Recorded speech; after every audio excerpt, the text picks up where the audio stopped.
આપકી અદાલતમાં film star Kangana Ranaut પર આરોપ છે કે તે વિવાદોની ક્વીન છે.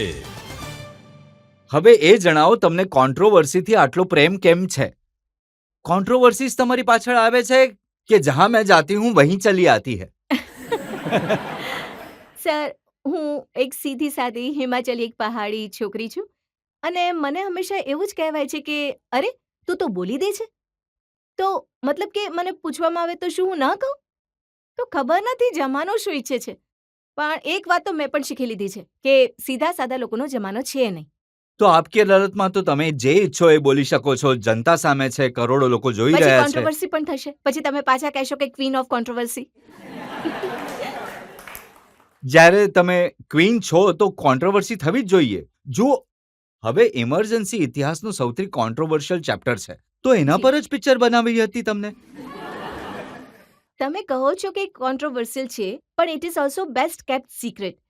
જ્યારે તમે મિસિસ ગાંધીના વિશે સાંભળો છો કે ઇમરજન્સી વિશે એમણે જે પણ she is very popular emergency એમણે લગાડી હતી અને તમારી પાસે અમારી જનરેશન પાસે જે છે એના વિશે ખરેખર કોઈ ઇન્ફોર્મેશન નથી. જો અમે ગૂગલ પર પણ વાંચવા ઈચ્છીએ તો અમુક ઇવેન્ટ્સ આવી જશે, પરંતુ શી ઇઝ ઇક્વલી હેટેડ અને ઇક્વલી લવ્ડ. આનાથી મને જે છે ઘણી વધારે ઉત્સુકતા આનાથી મારામાં જન્મી આ એક ફેક્ટથી. અને બીજી વસ્તુ કે આપણા પોતાના દેશમાં જે છે એક લીડરને લઈને આજે જો આપણે વિચારીએ કે મોદીજીની ઘણી પોપ્યુલારિટી છે, એમને શ્રીરામનો અવતાર આ બધું કહેવામાં આવે છે, પણ અભિનવ ચંડી દુર્ગા આવું ઇન્દિરા ગાંધી માટે પણ યુઝ થતું હતું. અને પછી એમના પર જે બંદૂકો તનાઈ ગઈ, તો આજે એક જનતા કે આવામ કહી લો એમનો જે એક લીડરની સાથે શું શું એક કશમોકશ પ્રેમ નફરત પ્રેમ જે ચાલે છે, આ મને મને ઘણું વધારે આણે એક રીતે કેપ્ચર કરી લીધી. તો શું થાય છે? આ કેવી રીતે આટલો પ્રેમ પછી આટલી નફરત કે ચારણી બનાવી દઈશું 35 ગોળીઓની જરૂર હતી એમને મારવા માટે. આટલી નફરત એ કઈ રીતે દેશ માટે લડતા કઈ રીતે દેશથી લડવા લાગી. આ વાતો તો નેચરલી જો હું કોઈ ફિલ્મ બનાવીશ તો હું તો એ જ ઈચ્છીશ ને સર કે દેશ પણ એને જુએ અને જો પોતાને સારી રીતે કંગના, સમજે. ઇન્દિરા ગાંધી આ દેશના ઘણા મોટા નેતા હતા અને લોકપ્રિય નેતા હતા અને દેશ માટે એમણે ઘણા બધા કામ કર્યા. ઘણું રિસ્પેક્ટ હતું એમનું, લોકો એમને પ્રેમ કરતા હતા. પણ એમનો રોલ પ્લે કરવા માટે જો કોઈ કોંગ્રેસની સમર્થક હોત તો સારું થાત. તમે તો બીજેપીની એમપી છો. તમે એમનો રોલ કરશો તો શક તો થશે, વિવાદ તો થશે. પોલિટિશિયન તો હું માત્ર પાછલા 2 મહિનાથી છું. આ ફિલ્મ જે છે મેં 2022માં શરૂ કરી અને 23માં સંપૂર્ણ રીતે બનીને રેડી હતી. તો આ રીતના આરોપ મારા પર મને તો નથી લાગતા કે યોગ્ય છે. ઘણું મુશ્કેલ હતું ઇન્દિરા ગાંધીનું કેરેક્ટર પ્લે કરવું, એના માટે તૈયારી કરવી. સર ઘણું વધારે મુશ્કેલ, હદથી વધારે. મને એકચ્યુઅલી એ જ મારું એક દ્રષ્ટિકોણ જે ઇન્દિરા ગાંધીજી માટે હતો આ ફિલ્મના પહેલા સંપૂર્ણ રીતે બદલાઈ ગયો. આપણા પ્રધાનમંત્રીઓ માટે જે આપણો દ્રષ્ટિકોણ હોય છે એ સંપૂર્ણ રીતે બદલાઈ ગયો.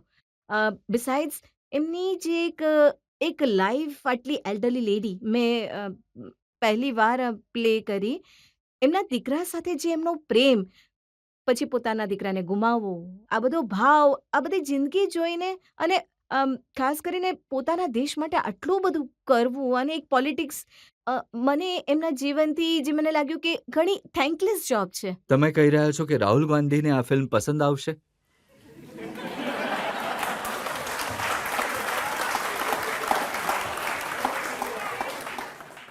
હવે ઘરે જઈને ટોમ એન્ડ જેરી જોતા હશે તેમને કઈ રીતે સમજ પડશે.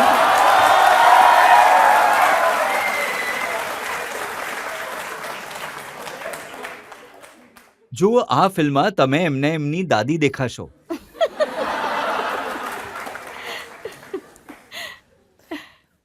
સર મારું માનવું છે કે આજે આજે આખી એમની મનોવૃત્તિ છે કે હું જે છું હું અહીંયાનો રાજકુમાર છું અને આ જે ભારત દેશ છે એ મારી દાદીનું શાસન છે. આ બધું એમણે છોડવું પડશે. આ રીતિ વાતો જો એ છોડશે નહીં તો એ એક કાર્ટૂન બનીને જ રહી જશે હંમેશા માટે.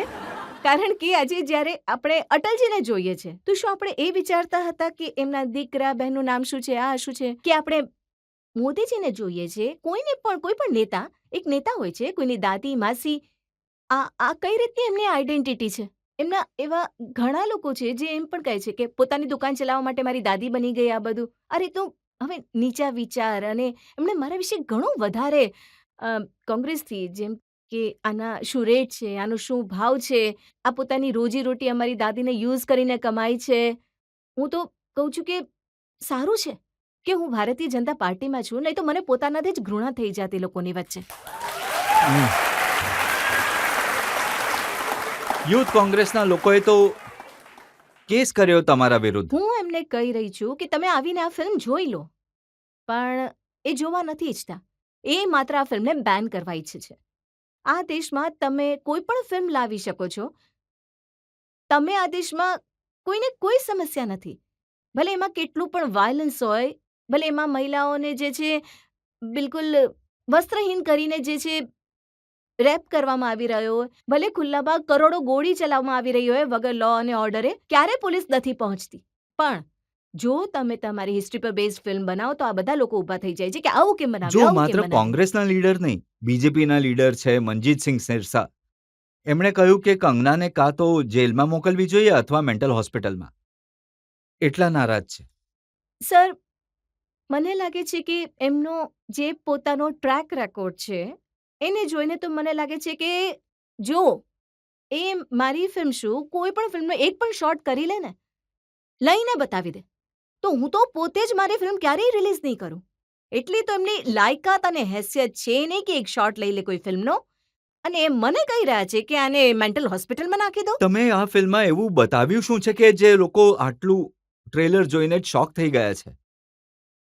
સર, મેં આ ફિલ્મમાં જે એક સચ્ચાઈ છે, હવે જો આપણે આપણા એક પૂર્વ પ્રધાનમંત્રી પર જે છે એક ફિલ્મ બનાવી રહ્યા છે અને એમની જે અસેસિનેશન થઈ છે, તો સ્વાભાવિક વાત છે કે હું તો નથી બતાવી શકતી કે એમના પર વીજળી પડી અને મૃત્યુ પામે.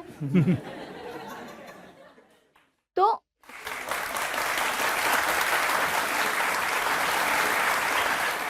સિરસાજી એ એમ કહી રહ્યા છે કે તમે એવું બતાવો કે એમની પર એક ઝાડ પડ્યું અને એ મરી ગયા.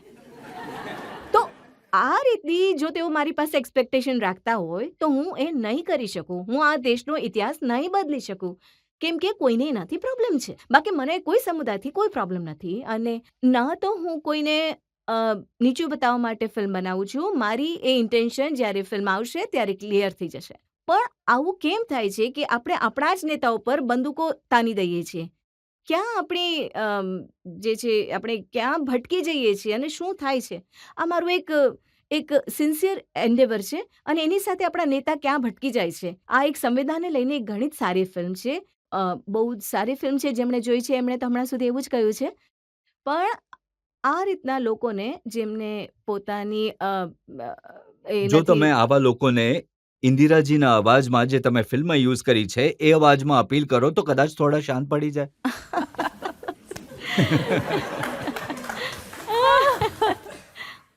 પર હું સર વિશે એક વાત કહેવા ઈચ્છું છું કે મેં લાઈફમાં આવા જર્નાલિસ્ટ કે મીડિયા પર્સન નથી જોયા જે કળાને આટલી છીણવટતાથી અને આટલી સરસ રીતે જે છે સાચે જ આ દરેક વીકેન્ડ પર મુગલે આઝમ જુએ છે. દરેક વીકેન્ડ પર ખબર નહીં કેટલા દશકોથી આ રોજ મુગલી આઝમ દરેક વીકેન્ડ પર મુગલે આઝમ જુએ છે. તો ખેર અમને સારું લાગે છે, પણ તમે ઈચ્છો છો કે હું આ લોકોને અપીલ કરું? જી જરૂર, અપીલ કરો અથવા ફિલ્મનો ડાયલોગ પણ સંભળાવી શકો છો. राजनीति में सही या गलत मायने नहीं रखता है. राजनीति में सिर्फ एक ही बात गलत है और वो है हार जाना.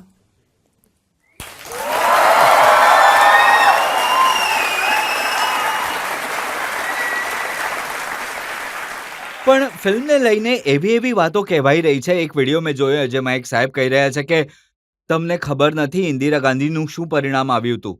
અમે માથા કપાવી શકીએ તો કાપી પણ શકીએ છીએ. તો બીક નથી લાગતી? સર, મને એકચ્યુઅલી આ વાત પણ once and for all clear થઈ જવી જોઈએ કે જે લોકો એક એમના જે પૂતળા બનાવીને જે એમને ગોળીઓથી ચાળણી બનાવે છે, જે છે એમની એક એક રીતે અ, રેલીઓ કાઢે છે અને આપણા સોશિયલ મીડિયા પર પણ ઇન્દિરા ગાંધીજીની અસેસિનેશનને જે છે ગર્વથી ફ્લોન્ટ કરવામાં આવે છે. તો હું ઈચ્છું છું કે આપણા દેશમાં આ રીતની વાતો ચાલે.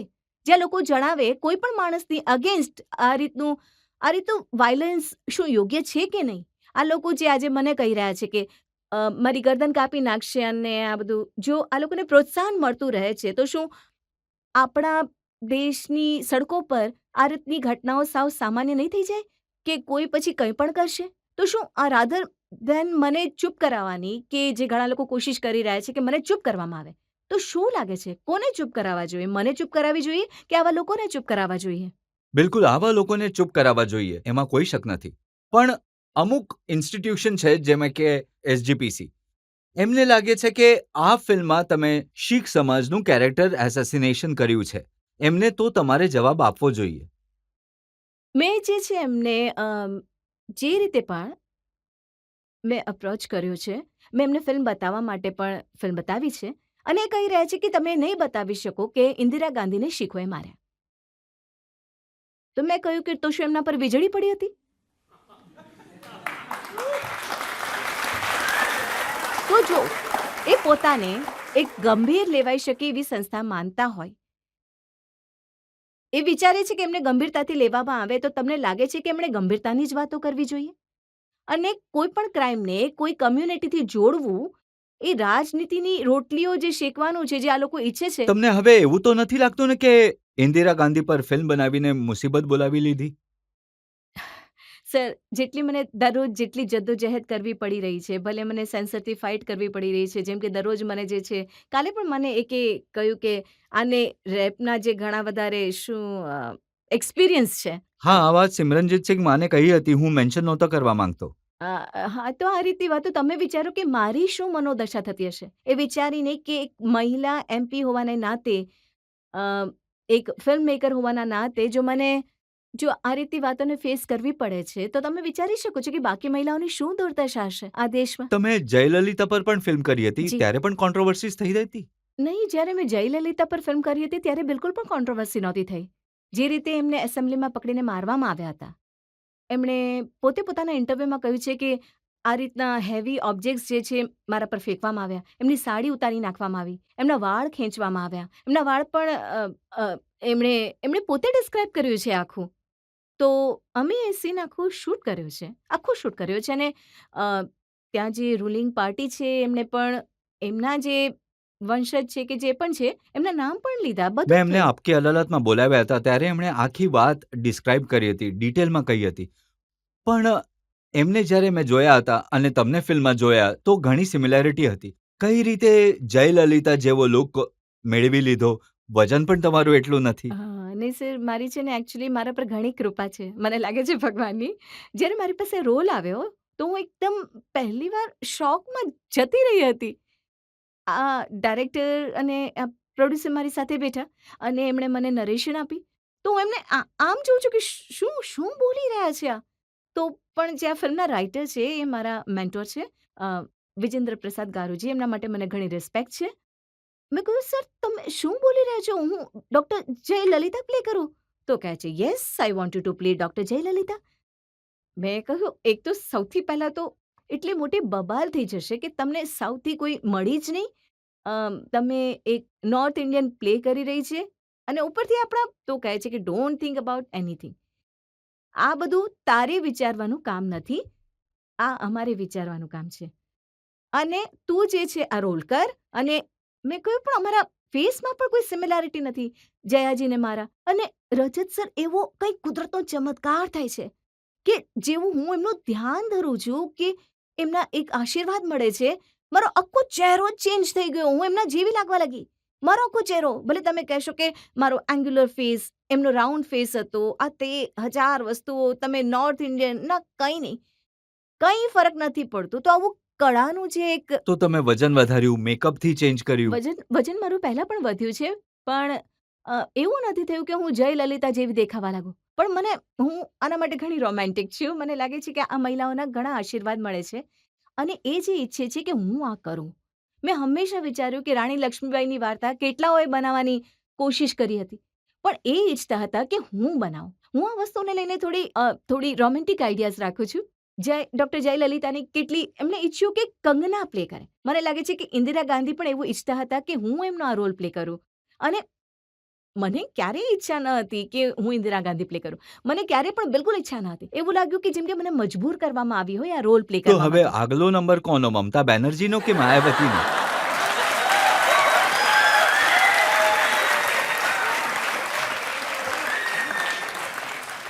કલાકારને માટે કંઈ પણ મુશ્કેલ નથી, પણ મને લાગે છે કે માયાવતી જે છે as a leader I would love to play. એકાદ સવાલ જનતામાંથી. તમે કહ્યું હતું કે તમે ચૂંટણી જીતી જશો તો તમે ફિલ્મો છોડી દેશો. શું આ સાચું છે? પ્લીઝ એવું નહીં કરતા, કેમ કે અમે તમને ફિલ્મોમાં જોવા ઈચ્છીએ છીએ. આ જે ફિલ્મોનું કામ છે એ ઓલ કન્ઝ્યુમિંગ કામ છે અને એક એમપીના નાતે તમે જે કામ કરો છો એ પણ ઘણું ડિમાન્ડિંગ હોય છે. તો નેચરલી હવે જ્યારથી મેં આ રાજનીતિનું કામ સંભાળ્યું છે, હું કંઈ પણ શૂટ નથી કરી શકી. એક પણ દિવસનું હું શૂટિંગ નથી કરી શકી. મેં માર્ચથી કેમ્પેન શરૂ કર્યું, તો હવે ઓલમોસ્ટ 6 મહિના થઈ ગયા છે અને આ જે મારી ફિલ્મ છે એ પણ પાછલા નવેમ્બરમાં આવવાની હતી. પણ જેવું મને ખબર પડ્યું કે કેમ્પેન આવી રહ્યું છે અને એક કોંગ્રેસ લીડરની સાથે સાધારણ જનતા સાથે છે. જનતા સાધારણ હોય છે એટલે જનતા કન્ફ્યુઝ થઈ જશે કે આ કોંગ્રેસમાં છે કે આ ઇન્દિરા બની છે, એટલે એની પણ રિલીઝ રોકી દેવામાં આવી. તો સાચે કામ તો મારું સફળ થઈ રહ્યું છે, ઘણું વધારે સફળ થાય છે અને જો મને તક મળે તો હું ઈચ્છીશ કે હું બેલેન્સ કરું, પણ જોઈએ હવે શું થાય છે. ક્યાંક એવું ન થાય કે મુંબઈનો કોઈ માણસ ફિલ્મ બનાવી દે, કંગના ભાગી ગઈ?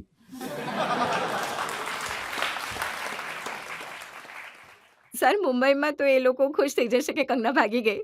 એમનાથી વધારે કોઈ ખુશ નથી થવાનું કે કંગના ભાગી ગઈ. હમણાં મેં સાંભળ્યું કે તનુ વેડ્સ મનુ 3 બનવાની છે.